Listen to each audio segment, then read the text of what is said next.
કેન્દ્રીય યુવા બાબતો અને રમતગમત મંત્રી ડોક્ટર મનસુખ માંડવિયાએ આજે સવારે મેજર ધ્યાનચંદ સ્ટેડિયમથી હર ઘર ત્રિરંગા સાયકલ રેલીને લીલી ઝંડી આપી હતી। આ રેલીમાં તેમણે દિલ્હી યુનિવર્સિટીના માય ભારત સ્વયંસેવકો સાથે મળીને ઉત્સાહભેર નેતૃત્વ કર્યું હતું।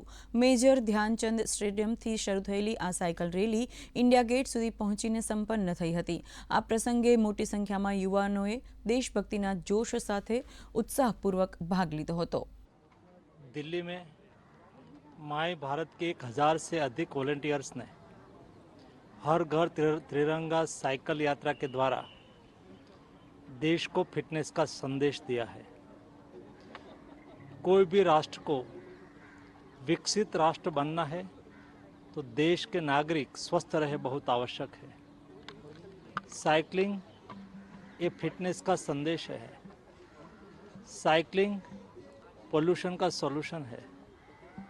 साइकिलिंग ट्रैफिक का समाधान भी है।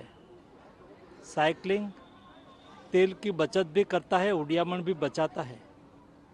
इसलिए चलो हम सब लोग साइकिलिंग करके हमारी त्रिरंगा की आन बान और शान के लिए देश के युवा सशक्त रहे, देश के युवा सक्षम रहे, देश के युवा फिट रहे, इस हेतु को सिद्ध करने के लिए रेगुलर साइकिलिंग करते रहे।